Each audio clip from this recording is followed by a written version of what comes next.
This video is about the repair of a very old instrument that looks like a guitar. And this is how my average working day starts.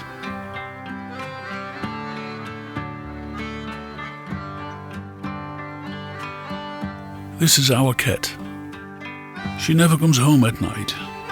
So, first thing I do is feed her. Then we socialize a bit and I check if everything's alright. Sometimes she's had a hard night.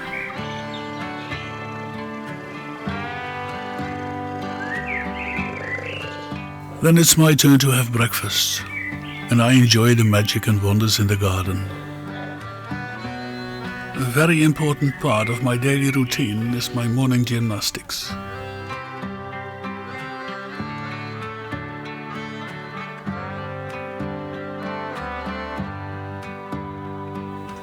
And when everything is done, it's time to work. This was my man cave, and I said was because there is a woman involved now. She happens to be my wife. She's making wonderful mosaics, and she needed space, so I said okay. But this never leaves the premises. And she agreed.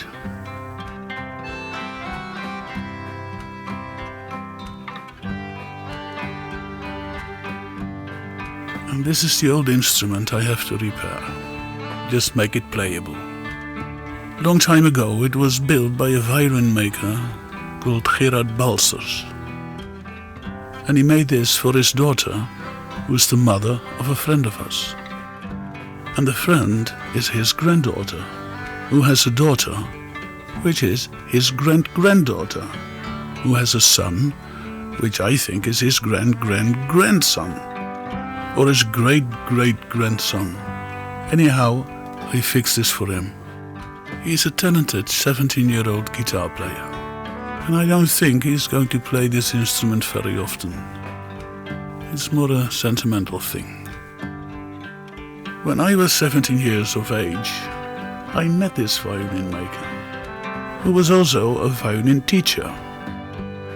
And every Thursday evening between 7 and 8, he was trying to teach my mother how to play the violin.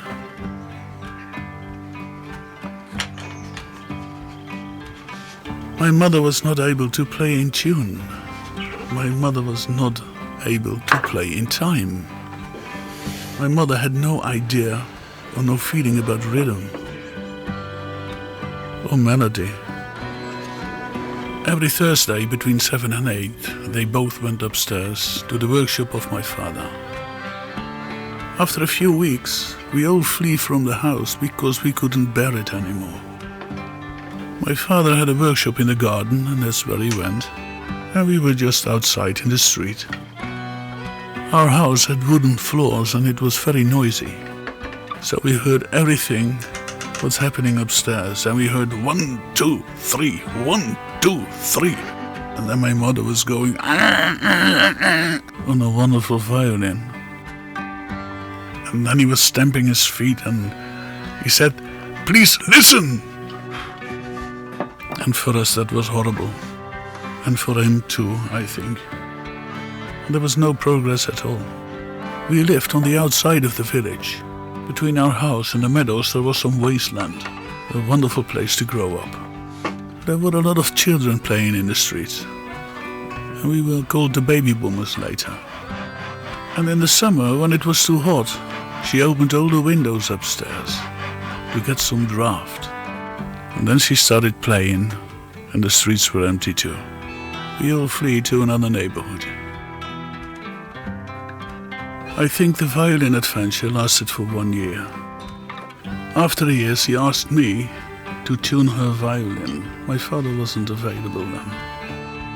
So I tuned the violin and I did something like a diddly diddly diddly diddly dit on the violin. And she said, "You can play the violin. Where did you learn that?"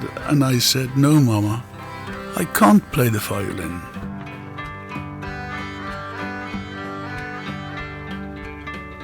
And after a few weeks, she was no longer tormenting us and herself and the violin teacher. Sometimes the whole neighborhood. It was over.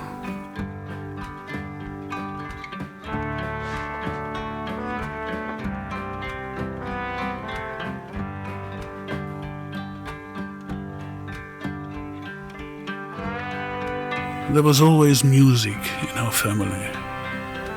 My father played the flute, the piano, saxophone. He could play everything, but his main instrument was flute. My sister was playing the violin. My younger brother played the piano, and my older brother played guitar. As an 8-year-old, I had piano lessons for about 5 years, and after that I started to play the guitar.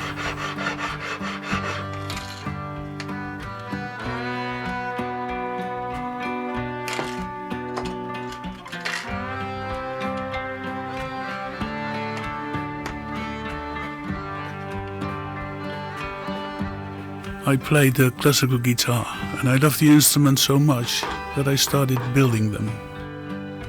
And I learned the hard way, made a lot of mistakes. But after some time I made a guitar that was quite good. I've used wonderful flamed maple, a spruce deck, mahogany neck, an ebony fretboard. And the sound of this instrument was very nice, so I was quite keen to show it.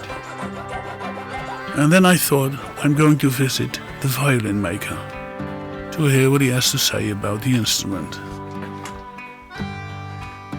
I made an appointment with him, and he was repairing a double bass, so he said, maybe you can help me to fix the back of the double bass. It's a huge instrument and I need some extra hands.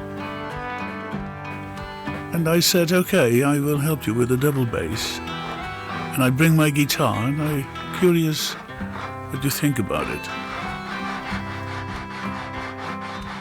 So with the guitar on my back, I went to his workshop.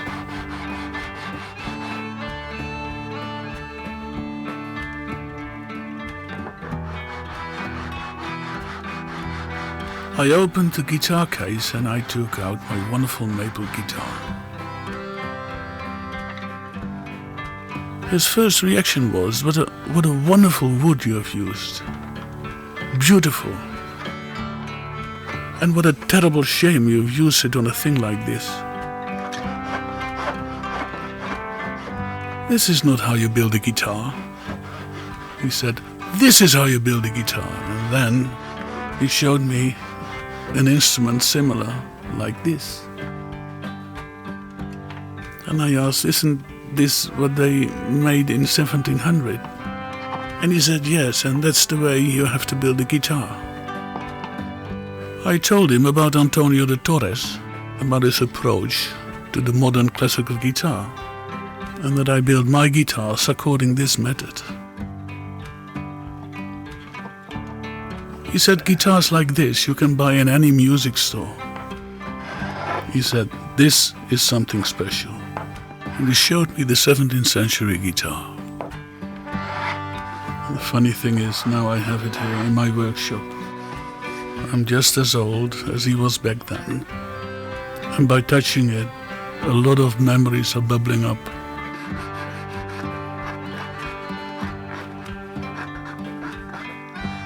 I understood back then what he was saying. We had a nice afternoon and we repaired the double bass. I never built a guitar like this.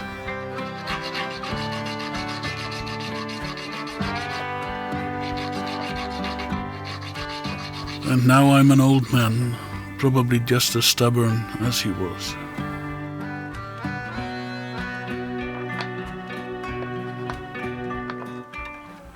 We agreed that I would repair this instrument as easy as possible. It's never going to sound good.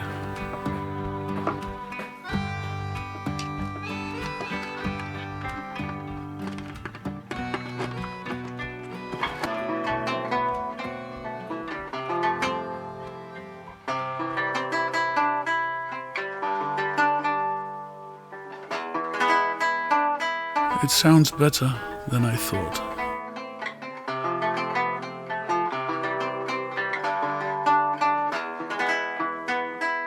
It's recorded with a camcorder, so it doesn't sound very well. But this is not how you build a guitar. This is how you build a guitar.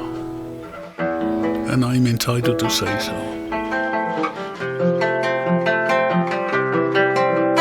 The violin maker, his daughter, my mother, my father, they are all gone. But if there is an afterlife, and the violin maker and my mother meet again, and they're going to practice the violin lessons, then probably it is hell.